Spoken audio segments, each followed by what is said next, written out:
All right,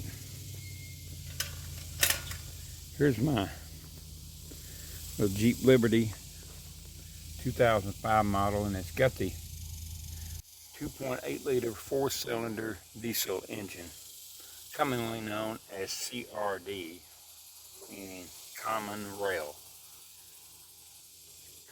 diesel. And the rail they refer to as a fuel rail. It has a specified amount of pressure from a pump that is mounted to the timing belt behind this cover, and the fuel injectors fire from a signal from the computer, and it uses the ooh, that's kind of nasty. It uses the single common rail for the fuel pressure. Now, lately it's been running really rich, especially cruising down the highway, and you can kind of see on the bumper it's got blackness, and it really rolls cold, boy. I'm telling you, it'll do it. So I replaced the air filter, which was pretty dirty, and today I'm going to replace the map sensor. I understand they get kind of nasty too, so we got to pull this wiring harness back, gain access to it, and that might not be the easiest thing in the world to do. And the sensor should be down in this hole here somewhere. This is definitely not easy. This is all pretty stiff. Is it down in there?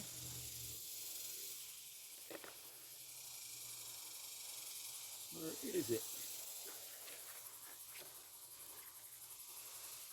Oh, I think I see it. Right back in here. Yeah, there's that little bugger. And it takes an Allen wrench. Be careful with these little plastic tubes here. These nipples break off on the end of those fittings, and you won't be driving it until you fix it. So I need to get an appropriate size Allen socket for that bolt right there.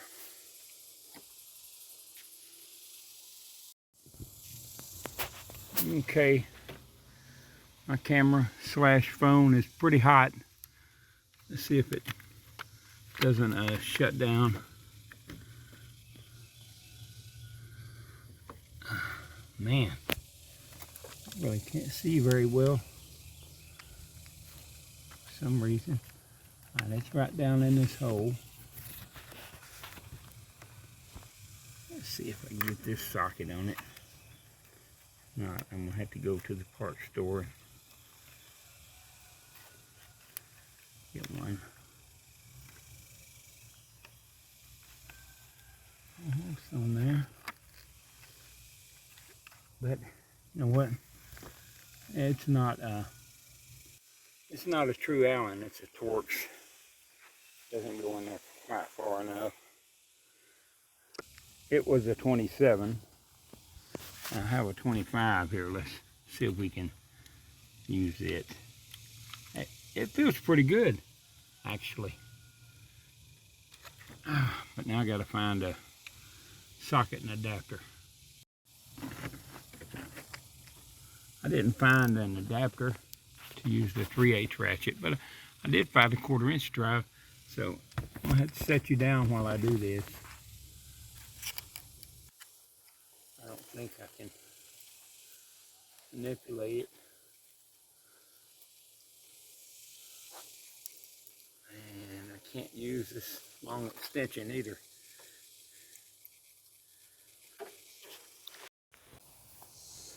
So I found that the 25 will fit fine, but I need a shorter extension. That one's too long because it goes up there and hits the cow. You can't get a straight shot on it.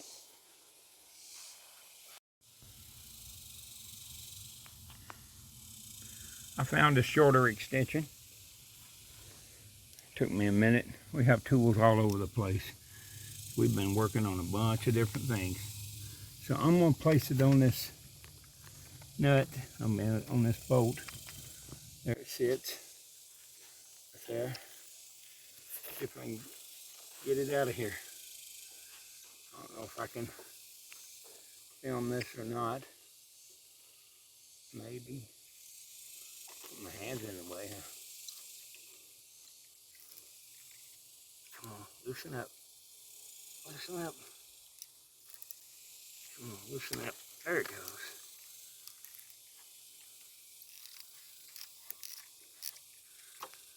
Alright. Let's loosen the ratchet off of the socket. Just extension. And just turn the extension.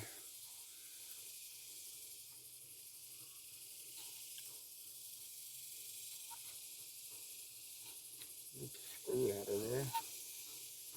How long are those threads? I'm burning up out here in the sun. Guess I could have waited till I got a little bit of a shade. Alright, we got the screw out. Now let's pull the sensor out of here. God, it's not easy to get to. They didn't have to put it back there. That was just ridiculously cruel. Come on.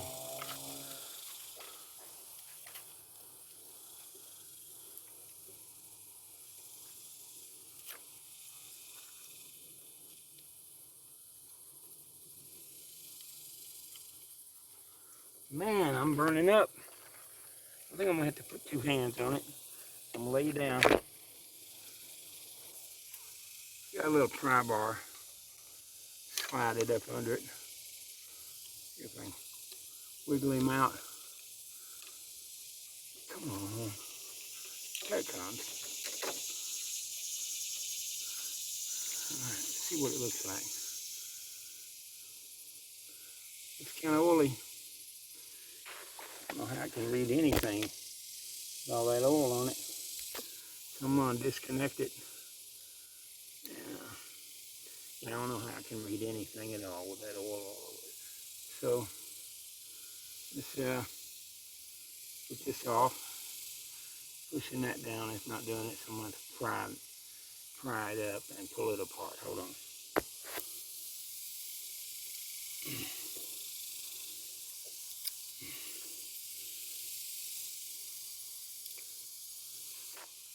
Okay, I got it disconnected.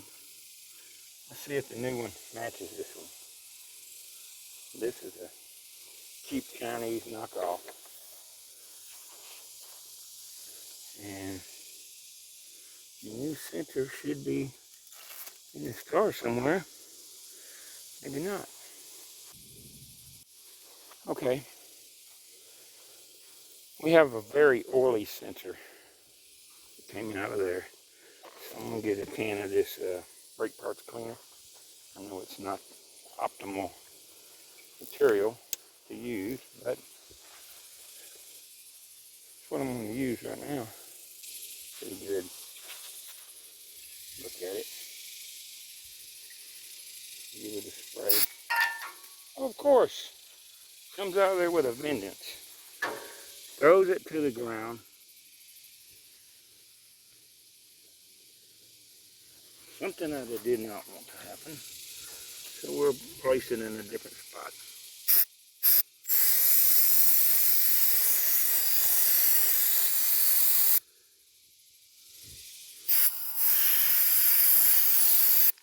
Alright.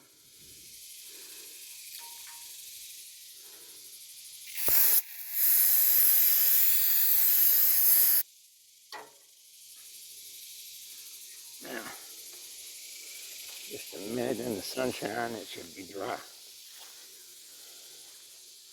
Well, this stuff already evaporates. How do you get a spider web on it? Look at that, it's drying quick.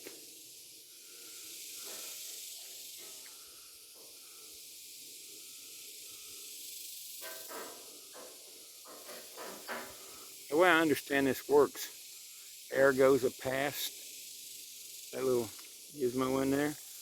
There's an electrical charge sent through it, and the air passing across that sensor changes its conductivity, and therefore lets the ECM know that there's a change in the rate of airflow. Now let's go find the new one and see if it matches up. So here we are in the house. It's cool. There's my old sensor, and here's the new one.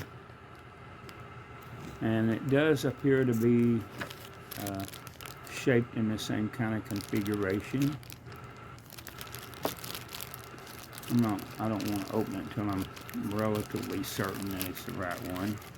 I'd like to be able to return it. Alright, the locking tab is on the bottom side, as is that one. And there's 4 wires and a piece of dirt. Trash. 4 wires. And recognize these notches in here above below the conductors. 2 deep ones in the middle, 2 shallow ones on each side of the deep one. And if we go to compare it to this one, God, that's hard to see through. Let's see if I can look at it. Yeah, deep ones, shallow ones. Yeah, I think it'll work. This is the GM part number 555-68175, and it costs it cost exactly $58.87 at my local Chevrolet dealer. So I'm gonna open it from the package. Take a quick break to cool off. Oh yeah, that's my teeth. And we'll go back outside and install it.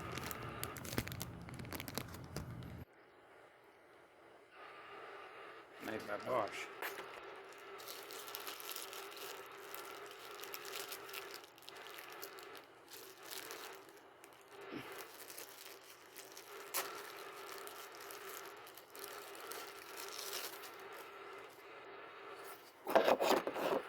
Slow down. Compare the two. They look very similar. I think they're exactly the same, except for this one's a cheap Chinese knockoff, and this one is a genuine part for it. 555-68175. That's it. Well, like I say, I'm gonna have a popsicle and a cup of water, and we'll go outside and install this.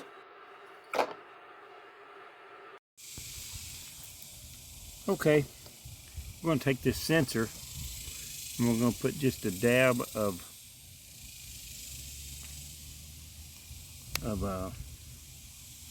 more than a dab of dielectric grease on the O-ring, and I'm going to put a little squirt of it inside the connector. Oh, that's way more than a squirt.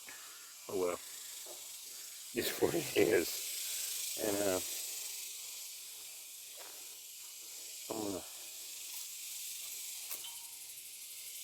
kind of spread this around so we get good coverage around that O-ring. We don't need none on the unit itself. Alright, let's go. God, that's ridiculous.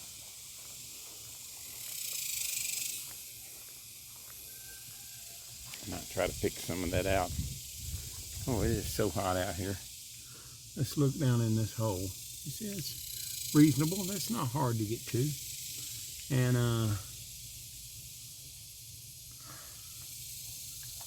work it in there. This doesn't seem to be so easy to do. I mean, you can see it easy enough, but you just can't get in there. And my little tool I had holding everything up fell somewhere. I need to find something to kind of hold this up, or maybe not. Let me just grab it and stick it in there. I'm going to let you down. Okay, it went in there nice and easy. I just got to line up the screw hole. I think it's pretty close. Okay, all this is going together real nice. I got it threaded, and it's threading nicely. Broken a bunch of crap, junk, plastic stuff.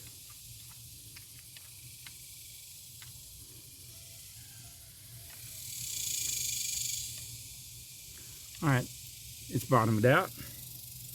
I'll get the ratchet, change directions on it,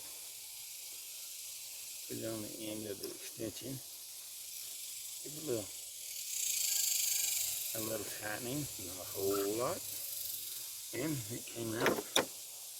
And we'll find the connector, plug it into it. Now I think I have too much of that dielectric grease in there. I can't get it to plug in.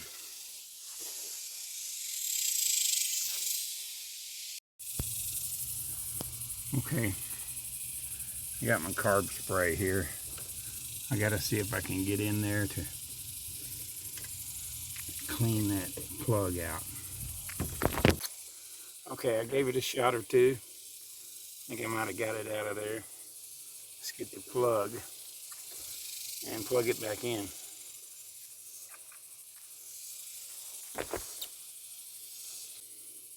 This certainly was stubborn. I had to actually get on top of that latch. I mean, under it and snap it onto it. But it's plugged in now. And we can push this stuff back down to its place and consider it done. Yeah. And hopefully that will slow down the smoking. We'll see. We will see. This needs to be snapped back in place, and actually it needs to be zip tied somehow. Let's see if I can fix that. Anyway, that's it for that Jeep for right now. Appreciate you watching the video. Sorry if it took longer than necessary, but I just wanted to show you all that extra stuff. Thanks for watching. Have a good day.